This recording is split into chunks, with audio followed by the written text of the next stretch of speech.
Hi, I'm Ali Porti, fashion and lifestyle journalist and editor of Zayla magazine.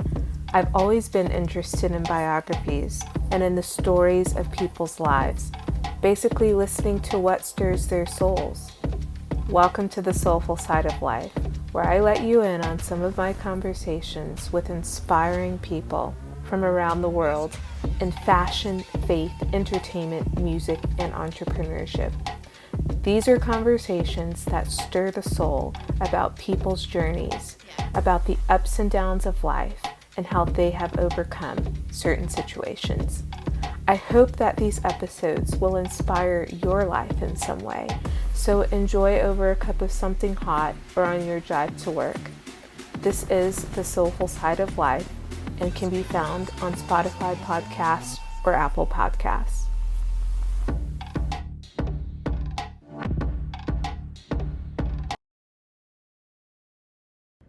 Pierre Houssney is a Lebanese-American who grew up in the U.S. between cross-cultural ministry between Muslims and international students. But today he calls Beirut home. Pierre has been in full-time ministry with Horizons International, a mission organization founded by his father George, since 2006.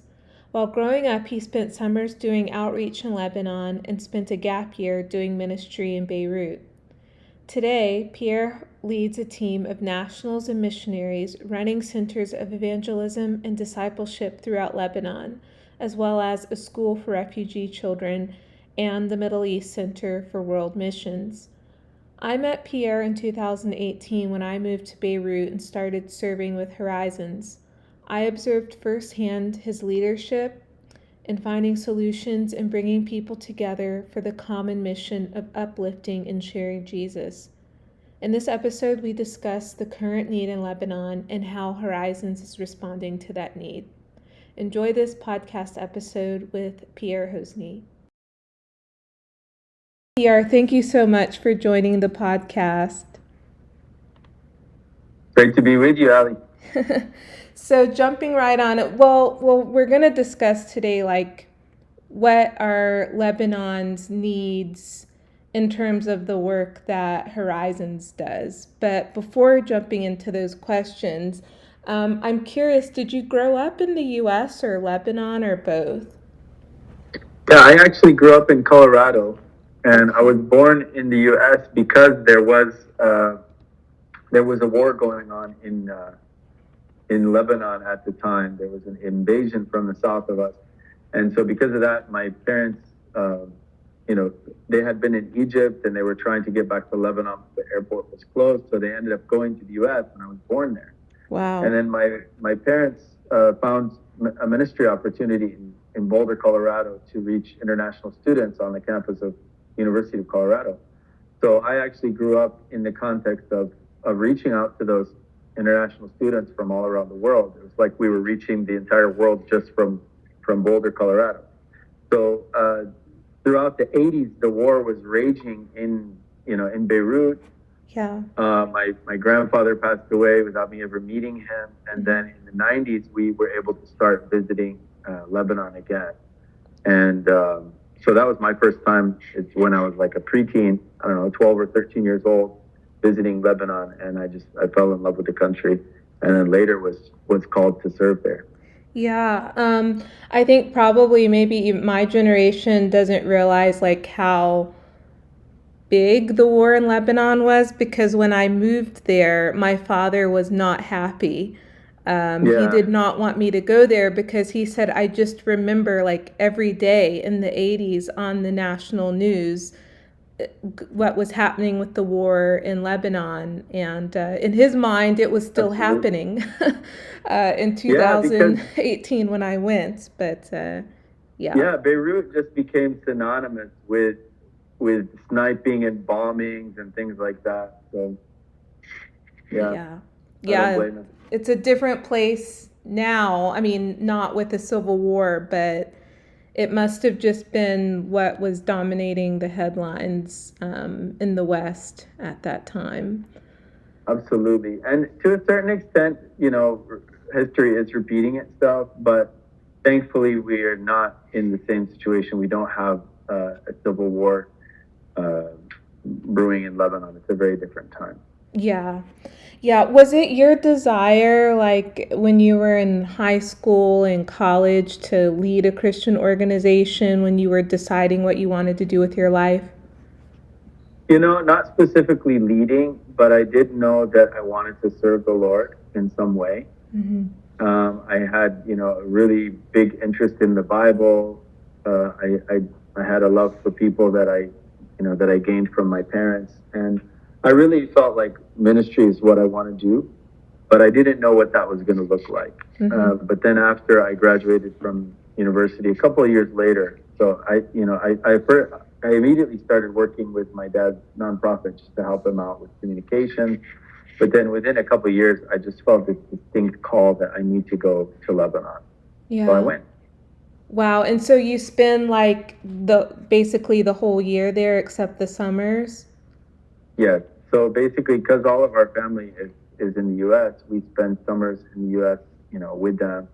And I continue my work online. We have in the organization, I guess we'll tell our listeners more about it, but we have, different ministries that are happening and they have leadership over them in Lebanon. Yeah. So I'm able to spend summers in the U.S. and and then just the school year we spend in Lebanon.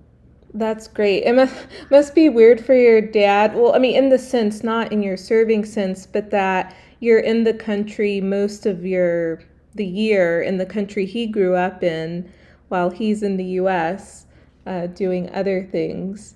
Yeah, for sure. It's interesting because I've kind of taken his place in Lebanon in a way. Yeah, yeah.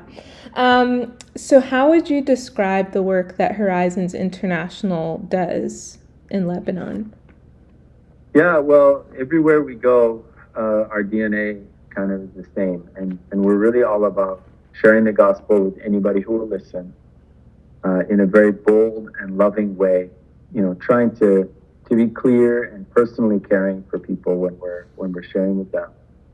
And then we also are firm believers in discipleship. You can't just move on after you had somebody come to Christ and just go looking for another convert. You have to care for that person relationally, and you have to model for them what it looks like to follow Christ. So that's about discipleship. So it's evangelism, discipleship, and then equipping. Our three words are proclaim, disciple, equip. And the equipping part is really important because it's what brings us beyond what I can do. So if I'm only sharing the gospel and I'm discipling the limited amount of people that I can disciple, that's all that there is to it. It's about me. But if I go and equip other people, then actually the circle can expand and we can see the work grow and it becomes beyond me. Because we have, generations of people that are sharing the gospel and discipling others and equipping even more. Yeah. How many people would you say that you or Horizons has seen come to Christ since, you've been heavily involved with the organization? Well, definitely it's in thousands, if Wow. not tens of thousands. And so we really have seen beyond what we would ever expect. Mm. So to give some perspective, like before 2012, we really just saw small handfuls of people come to Christ, and small numbers. Mm-hmm. And 2013 was the first year where we saw dozens of people coming to Christ directly through our ministries. Mm. And so in 2013, we had 62 people individually proclaim faith in Christ. Those are people that we know their names. It's not like they raised their hand in a service or something, like individuals. Mm-hmm. So, and then after that, it became, that there was no year that passed that there weren't hundreds coming to Christ. And sometimes we've had, over 2,000, 2,500 people proclaim faith through our various ministry centers, through the partner churches that we're working with. And it's gotten to the point where we cannot claim credit for all that's happening because we're so ingrained into the ministries of of the kingdom. Mm-hmm. So there's no distinct borders of horizon because we really flow right into the local churches. What we're doing is it's hand in hand, shoulder to shoulder with these churches and other believers and even other organizations. And so there's no way we could, divide the credit and say, well, Horizons did this and the church did that, because, just like Paul said, like one sows, another waters, but it's God that does the growth. Mm-hmm. So we have really witnessed thousands and thousands of people coming to Christ in the last 10 to 12 years. That's amazing. There are about 18 recognized religious groups in Lebanon, which leads to the sectarianism. How does this gridlock affect sharing the gospel in Lebanon?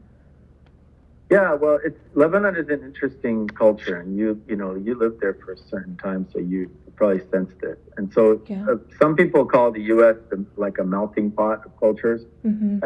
And then I've heard Lebanon being called kind of more like a salad bowl of cultures, because they don't really melt together that much. They just kind of are all mixed in together. And so there is kind of an understanding between the different groups that it's like there's coexistence. We all exist together, but we're distinct. And so there's a common phrase that people use that says, each one to his own religion and may God help him. Mm-hmm. So basically, anytime they're about to get into an argument or a disagreement about some religious issue, they just say that, you know what, you got your religion, we got our religion, may God help us all. And so it is interesting because we're bringing the message of the kingdom of God, as Jesus preached it, into this landscape of different religions and things like that. Yeah. And so what that means is we have to be countercultural. We have to not be conforming to that pattern of starting a new religious group.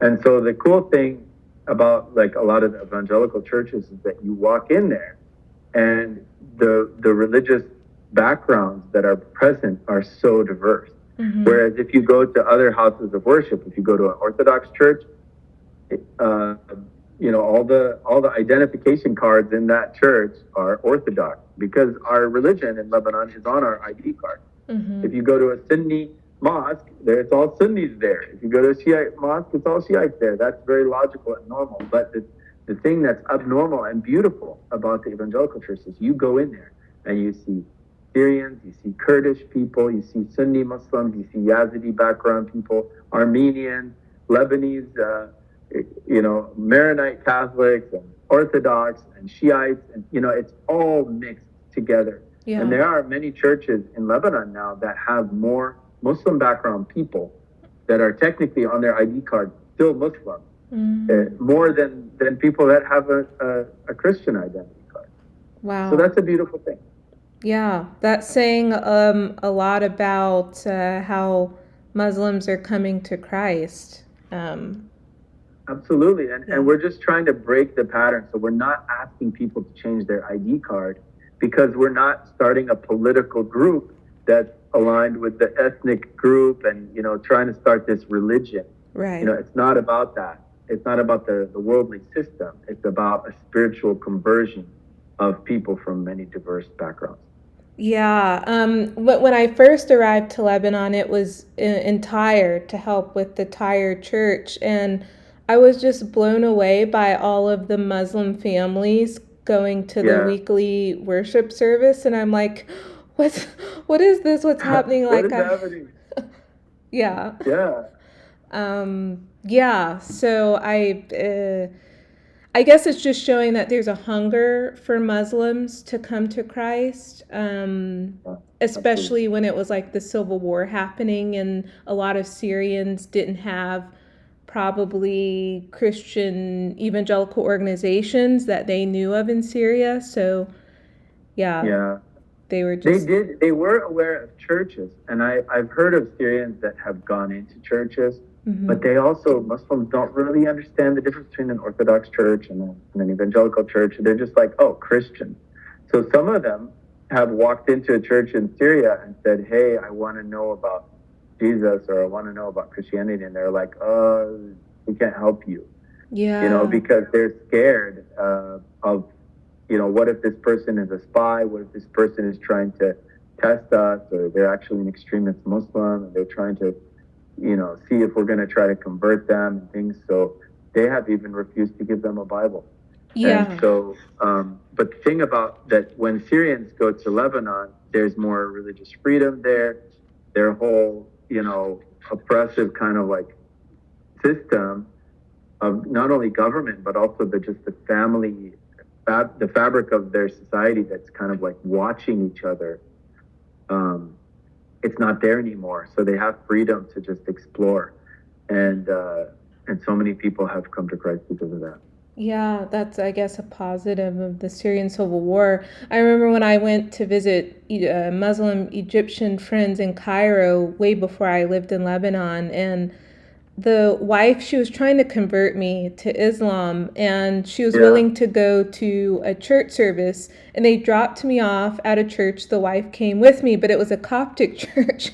They didn't know, that I wasn't Coptic. Exactly. But God used the situation in that after the service, I went up to the priest and I said, could you please just share Christ with my friend in Arabic, because we had like this 5-hour conversation last night, and maybe you can say some things in Arabic that I wasn't able to get across. And he was so nervous. Like he did it. He sat down with the both of us, but his hands were shaking.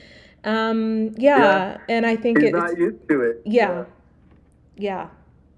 And that leads me to my next question, because like a lot of times when I engage with Maronite Christians in Lebanon, I don't sense a desire for evangelizing the world. And Absolutely. I had a friend tell me last year, like, it's best not to speak about religion. Why do you think that Maronite Orthodox Catholic Christians in Lebanon aren't evangelical minded, and what's the best way to engage with them? Yeah, I mean, I don't want to generalize too much because there are exceptions to the rule, but generally, it's the same kind of like just traditional culture of Lebanon, which is that just like we have our religion, they have their religion, just leave it alone. And it's not really a biblical worldview. Like they're not really reading the Bible and seeing, wow, Jesus came for all people, or I need to, it's like they probably heard these verses said in church, but there's no focus on that. There's no, there's not as much clear teaching on that. Yeah.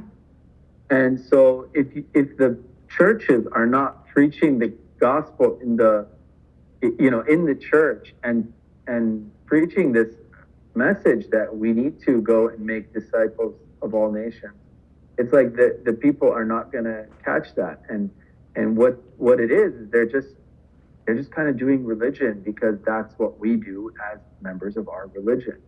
And so it is a big revelation when people wake up and say, oh my gosh, Jesus is not just for the Christians.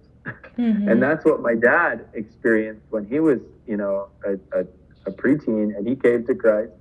And, and he started, he realized, oh my gosh, it was actually a Dutch missionary that helped him to understand that Jesus died for all people, not just for Christians. Yeah. And that was a novel idea.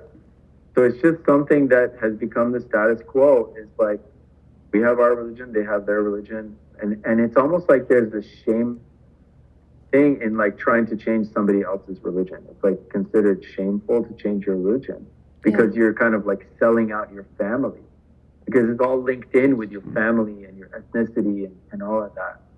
So it's a big deal when they actually confront the Bible truth that we need to be sharing our light, and nobody puts your light under a basket, Yeah.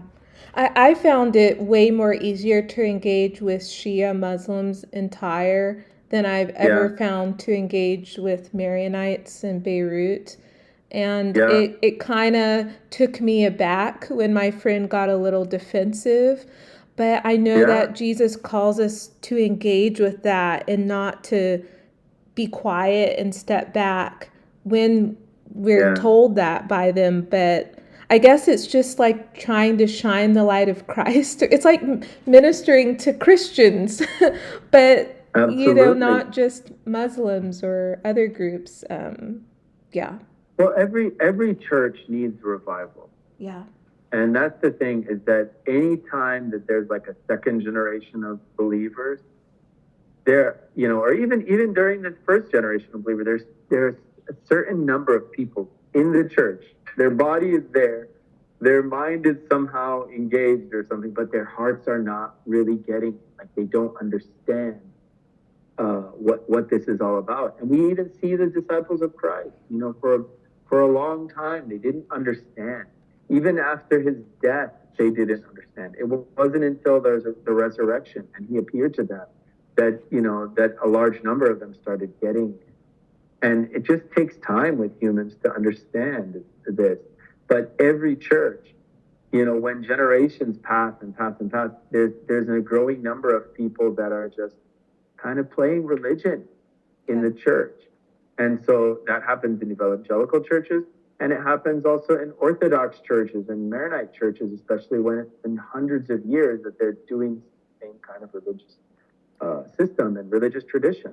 Yeah. So every single church needs revival.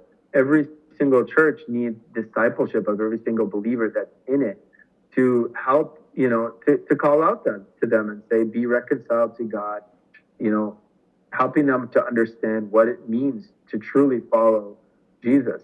So that revival is needed in evangelical churches, and it's needed in the traditional churches as well. Right. But thankfully, in the past 5 years since COVID and the Beirut port explosion, Mm-hmm. we have seen so much more openness among the traditional Christians, and evangelical Christians have gained a really good reputation, because of the way that we've helped so many diverse groups without anything in return. Yeah. And so we've broken that model where, Christians help Christians in their time of need, and Muslims help Muslims. And so many people have said, wow, you guys are helping everybody. Why are you doing this? And that's just opens the door to, answering, because that's how Jesus taught us. For sure. And that Jesus is for everybody. For sure. When I volunteered with Horizons, at that time, it was the Syrian refugee issue.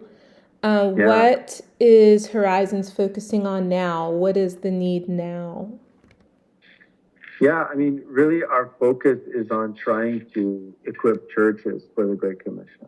So we believe that God chose churches as the mechanism to carry out the Great Commission.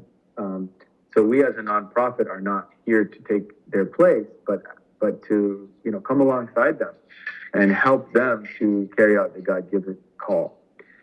So whether that's with refugees or local people, it's kind of like we try to follow wherever God is working. And so wherever the Holy Spirit is opening hearts, that's who we try to focus on sharing with. Because there's the concept biblically of like shaking the dust off of an area that doesn't accept you.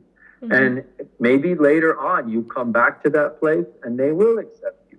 And we've seen certain people groups ripen at certain times. Certain people groups are not listening at one time, and then something happens, and then either individuals or groups, they just start having eyes to see and ears to hear spiritually. And so we just try to focus on whoever is responding to the gospel. We try to preach more to them, mm-hmm. without neglecting still trying to preach to others. But yeah, we see just a special work happening among refugees.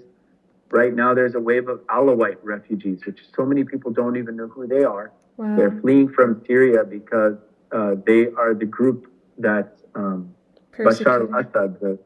Yeah, they're very persecuted now because the dictator slash president of Syria, when he left power, the other groups that had felt oppressed for many decades, they started oppressing his group. And so many of them fled over the border to Lebanon.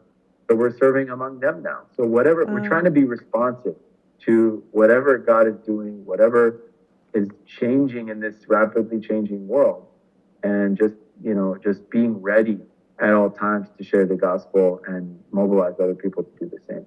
Yeah, and are y'all still doing ministry work in Tripoli and Beirut and Yes. Tyre? Yeah, so we have 4 ministry centers, one in each corner of the country. So one in the north, Okay. and that's where most of the Alawites are. Most of the people that come to that center are Alawites.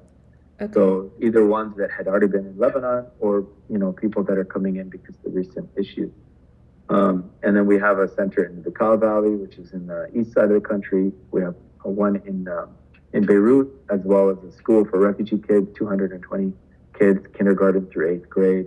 They're all Muslim background, mostly Kurdish people, receiving a Christian education. And then we have the South Lebanon Ministry Center that you have been involved in. Gotcha. And are American or European missionaries still going over and serving alongside you all? Absolutely. Yeah. And those who are coming in and out feel very safe.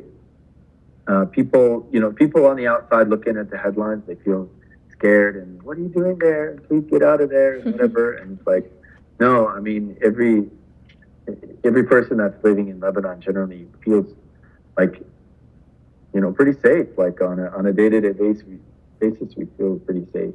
Yeah. Even though, this past few weeks, we've seen the Iranian missiles coming and raining down on our southern neighbor. We still knew where they're going to. So, it sounds strange to Americans, like, oh yeah, you can see the missiles, but you feel safe. But it's like, I don't know, it's just part of the territory of living in Lebanon. Yeah. People were, there are these videos that are, going around social media of like weddings that are happening in the open air in Lebanon while the Iranian missiles are coming over, and people are just kind of treating those as fireworks. So it's a strange time that we live in, but the world keeps moving, and the people of God need to continue to raise up the gospel in all situations, especially in the tough ones. And that's honestly, unfortunately, the way that humans are, is that in the tough times they turn to God more than in the easy times. Yeah, I often felt more safe in Lebanon than in the United States. Absolutely. Even after the explosion, I didn't feel unsafe. The one time I may have thought about feeling slightly unsafe is after the first Trump administration killed that Iranian military leader. Yeah. And I saw like all these signs near the airport in Beirut of like Death to America. yeah. And just someone told me like, don't tell anyone you're American. And most Lebanese think that I was like an African domestic worker or something. So I always just blended in.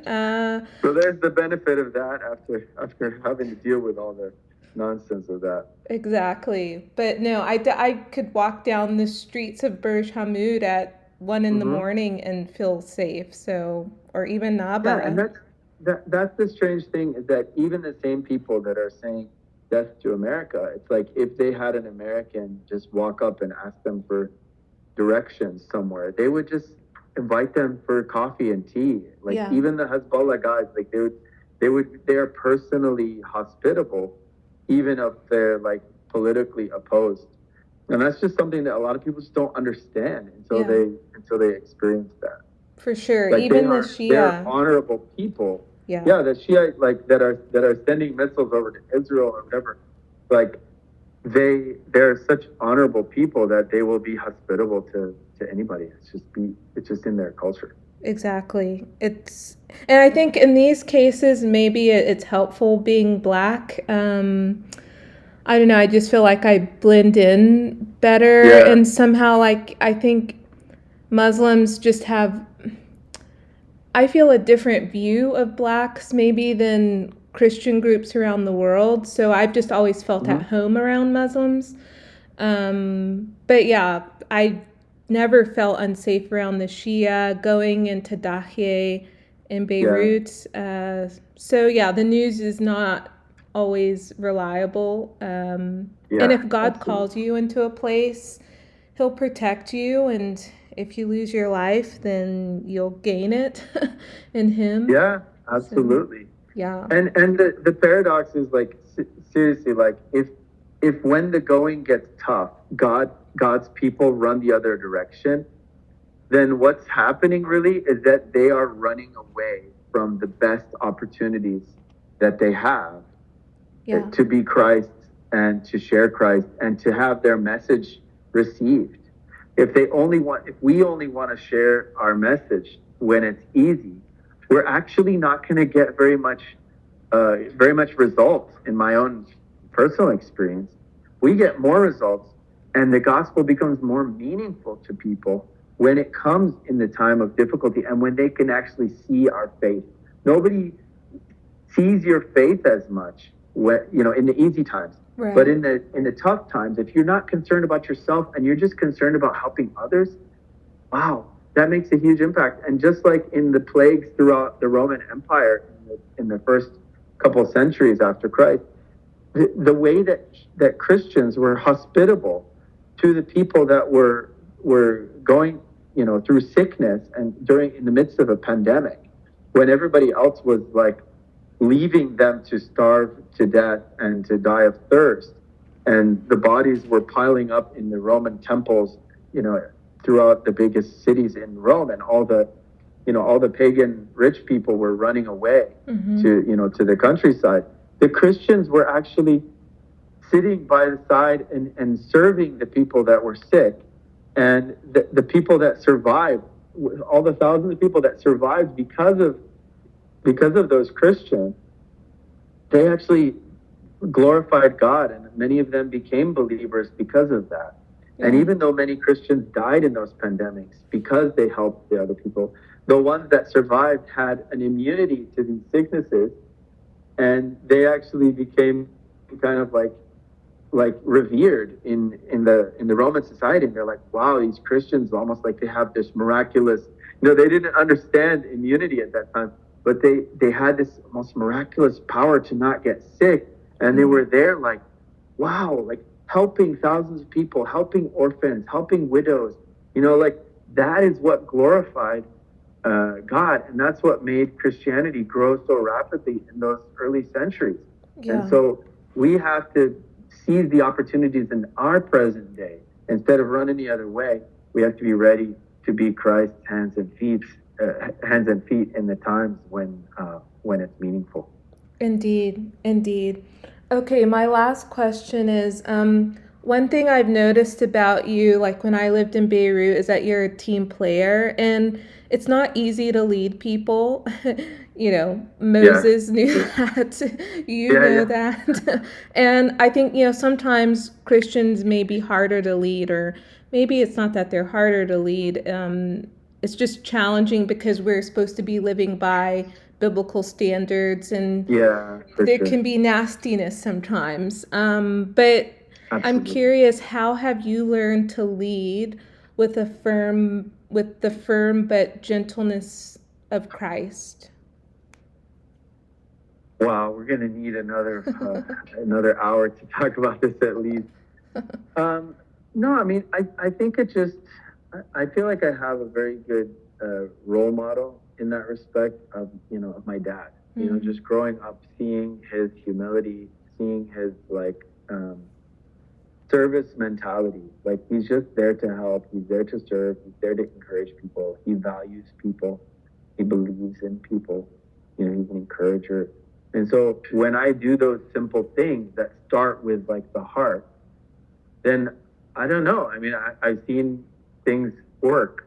It's like it's like honestly, the secret to success in, I think, life and ministry is just way simpler than we often think that it is. Like the secrets to those successful things are not in an institution. It's not in a class. It's not in a, in some, I don't know. It's really just as simple as, like, God is looking for people that are faithful, Yeah. and because He wants to use them. And so when we are faithful hearted, and when we are faithful with whatever God has given us, even if it's loaves and fishes, like, He can multiply that easily. But I think the secret is in, I have a colleague at Horizons named Kyle. One time he said something. He said, I'm just praying that God would make us disciples that He wants to replicate, that He wants to multiply. And so it's like, wow. It's like all like the real secret is just in surrendering yourself to God so that He can form you into a disciple that He would actually want to hit copy on. It's like there's a copy machine that He has up in heaven, and He's like looking. He's looking, which ones do I want to replicate? And when we just surrender ourselves to His hand so that He can shape us, like, it's not about our effort and becoming perfect or something by our own effort, but it's about willingness of the heart. Yeah. Like, are we really there to serve? Are we really there to help other people? And when we're genuine hearted in that, I just feel like that's the recipe for God wanting to multiply on you. And it's like, how do we, biblically speaking, become exalted by God? The answer is that God exalts, or He lifts up the humble. Yeah. So all you have to do is be truly humble. Like, you can't be fake humble. You're not going to trick God. But if you're truly humble in heart, God will raise you up and He will lift you up. And if you lose that humility, wow, that could be dangerous. Like, if you're in this high position that God has given you and you become, puffed up with pride, you either will lose that position one way or another, or you'll just, I don't know, you lose your soul. You just, the bad things can happen. Like, it's a sacred responsibility. Right. But to me, it's just about living out the simple teachings of, trying to love one another. And when I love these people that I'm serving alongside, and I recognize I'm not perfect, I can, the more that I can recognize I'm not perfect, then the more I can be graceful to them when they're not perfect. And the more that I can recognize my own gifts, I can also recognize their gifts. Right. If I'm not trying to be prideful about my own gifts and caring about about my own gifts, then it gives me eyes to see what their gifts are. And everybody has those gifts that are from God. So when we just put those together, we need a lot of patience. We need a lot of the fruit of the Spirit. And when we do those things, like, wow, God can do a lot with a ragtag group of people that are imperfect, because He's done it before. That's what I see in the disciples in the New Testament. And so I'm just trying to live that out. Yeah, that's amazing. Well, if anybody wants to give or help Horizons in any way, should they just go to the website and they can find that info there? Yeah, or find us on social media. And I would say, don't limit yourself to just like checking us out on our public persona. Like, get in touch with us. We would love to talk to you. We'd love to see how God can use your gifts and whatever you have to offer, so that we can increase our impact together. Yeah, I had a wonderful experience with Horizons, and it's a great organization. Thank you so much for spreading the word about us, and thank you for being a part of what we're doing. Yeah, hope to see you again someday in Lebanon. Yes. I usually go like once a year, so the next time I'm there, I will send you a message. Yeah, you should come check out our new cafe. We have the MEC Cafe in East Beirut, and so come grab a coffee. Where is it?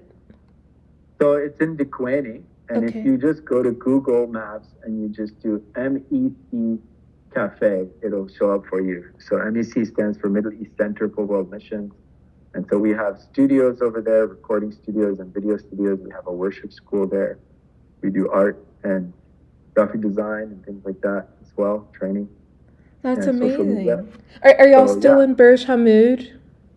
Yeah, we still have that place as well, and Okay. that's kind of more become our field ministry center for Beirut. Okay. Discipleship classes and things like that. Awesome. So, yeah, we'd love to reconnect with you. Yes, definitely. I'm going to go to the cafe the next time I'm there.